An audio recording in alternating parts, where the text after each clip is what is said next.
သမီးလေးကစာတော်တဲ့ကောင်မလေးပါနော်အေးစင်နေနဲ့အမြဲတမ်းရထားတဲ့သမီးလေးကအခုတင်ချာနဲ့အင်္ဂလိပ်မှာတော့လိုက်နိုင်ပြီးတော့မှတခြားကျက်စာတွေမှာမေ့တယ်ဘိုင်အိုဆိုတော်တော်စဉ်းစားပြီးဖြေယူရတယ်ဆိုပြီးတော့မှမေမေကဒီမှာကွန်မန့်လေးရေးပေးထားတယ်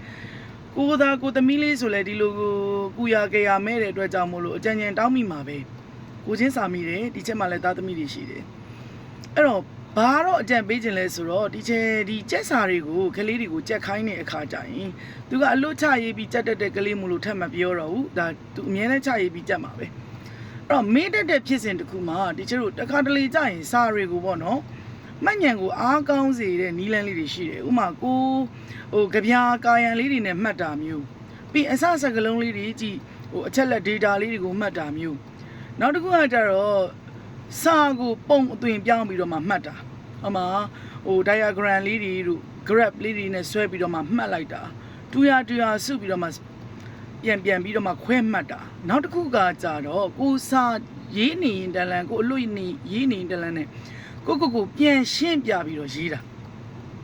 ဘယ်သူမှမဟုတ်ဘူးကိုဒီစာကိုရွတ်နေရင်တလန်နဲ့ကိုကပြန်ရှင်းပြတာဒီစာကိုကိုပဲပြန်ရှင်းပြတာဒါကဘာကြောင့်မို့လို့ဒီလိုဖြေလိုက်တာဒီအဓိပ္ပာယ်ကတော့ဘယ်လိုအဓိပ္ပာယ်ရပြီးတော့မှဒါနဲ့ကတော့ဘယ်လိုချိတ်ဆက်ပါတယ်ဆိုပြီးကိုပြန်ရှင်းပြပြီးတော့မှစာကိုအလွတ်ရေးတာအဲ့ဒီနီလန်းတွေကလူရဲ့ memories ကိုပို့ပြီးတော့မှမှတ်မိစေတယ်တခါတလေကျရင်တို့တွေကငယ်တုန်းကသုံးခဲ့တဲ့ပေါ့နော်ကြပြာကာယံလေးတွေပြီးရင်ကျမတို့အစစလုံးလေးတွေကြည့်တီးသတ်မှတ်တဲ့ပုံစံလေးတွေနောက်တစ်ခုကကြတော့သူတို့အတူကောင်းမှတ်တဲ့ပုံစံ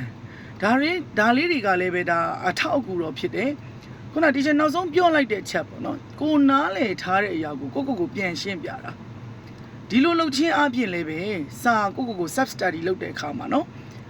မေကွန်းနေဖတ်လိုက်တဲ့မေကွန်းဟောင်းနဲ့အဖြေနဲ့ပြန်ဖြေတဲ့အခါမှာဒီမေကွန်းဟောင်းမှာဘာတွေမေးထားတဲ့အတွက်ကြောင့်မို့လို့ငါကဒီစာမွက်ဖြေတဲ့အခါမှာဒီချက်လက်တွေပါမယ်ဒီစာကြောင်းနဲ့ဒီစာကြောင်းမှာဘာတွေချိတ်ဆက်နေတယ်ဆိုတာလေးတွေကိုအဲ့လိုကျက်စာမှာ